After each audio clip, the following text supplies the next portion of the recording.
Pada waktu itu saya minta kepada beliau, Kiai Hamid, tolong Kiai, saya mohon doa Pak Kiai. Apa doa yang terbaik Kiai Hamid untuk saya? Dan berikanlah kepada saya wirid Pak Kiai, wirid apa yang terbaik? Apa jawab beliau kepada saya? Wiridnya Ustadz sudah bagus. Kalau ada undangan jangan ditolak. Dan ini pesan beliau, jangan milih-milih undangan. Itu yang saya pegang. Sehingga di Jakarta saya disebut Kiai Kaku. Diundang menteri kadang-kadang saya nggak datang. Diundang gubernur saya tidak datang. Karena ada undangan di RT. Di musola kecil yang sudah bulanan mengundang saya. Nggak tega saya, hanya saya menggagalkan itu.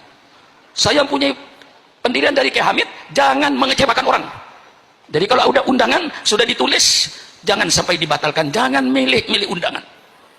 Satu ketika saya diundang orang besar, tidak saya sebutkan, untuk meresmikan satu pabrik dengan 17 Agustus. Saya kasihkan sama ajudannya ini, tolong, ini agenda saya. Kalau kosong, saya datang. Oh ada pakai isi, tapi di musola di Cirebon, apa tidak bisa dibatalkan? Saya jawab, seandainya Anda jadi pengurus musola ini, sudah ngundang saya setengah tahun, sudah saya tentukan waktunya. Ketika waktunya ditentukan saya batalkan, ketahuan saya pidato di tempat lain. Bagaimana perasaan saudara? Ukur sama perasaannya. Ini ajaran yang diberikan Kiai Hamid kepada saya. Sehingga saya kaku. Bukan kaku apa?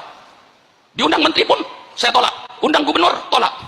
Karena pesan Kiai Hamid, jangan milih-milih undangan. Ini senjata yang saya pakai. Kemudian saya minta lagi sama Kiai Hamid, Kiai, saya ini ilmu masih jauh Kiai, mohon doanya Kiai. Dan juga saya banyak membangun Kiai, perlu dana, perlu bantuan. Subhanallah, jawabannya menyejukkan sama saya. Sudahlah Ustadz Sukron, lek wis wayahe ilmuni tugi piyambak. Ini kayak wirid bagi saya ini.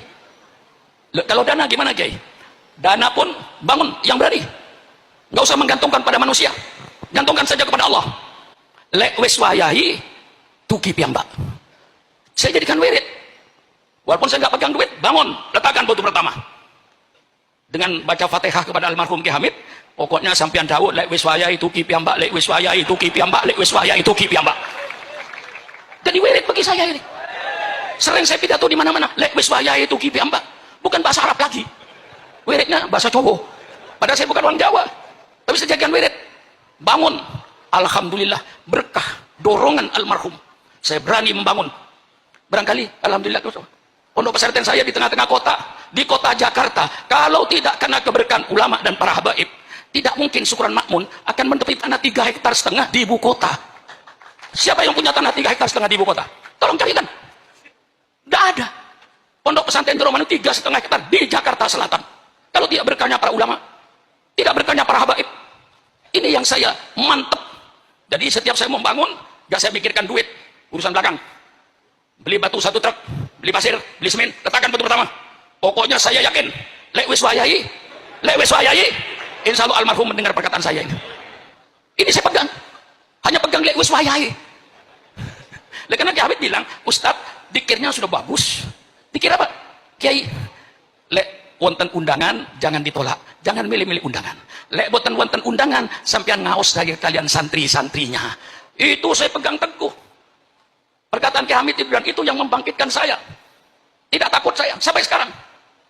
Barangkali kalau datang ke Jakarta, ya coba. Sedang membangun saya gedung, panjangnya 72 meter, lebarnya 35 meter tanpa tiang. Kok berani? Lek wis wayahe itu Ki piyambak kok. Apalagi? Kalau nanti giliran pasang keramik, datang keramik. Giliran pasang kap di atas, datang kap. Belum pernah terlambat. Ini keyakinan saya, tawassul saya ini. Dengan Fatihah kepada almarhum, terus saya semangat, lek wis wayahe itu Ki piyambak. Ini saudara-saudara, alhamdulillah saya belum pernah datang ke Pasuruan dalam keadaan Kiai Hamid sakit bagaimanapun saya masih dipanggil. Beliau di tempat tidurnya, saya di bawah. Saya sering minta nasihat kepada beliau dan itu yang saya pegang. Maka sampai sekarang saya diundang di RT pun, musola di bawah jembatan pun saya datangi. Karena pesan Kiai Hamid. Jangan didatangi kalau undangan gubernur didatangi, undangan menteri didatangi, undangan musola di tepi sungai dicoret. Ini kiai kurang ajar ini sebenarnya.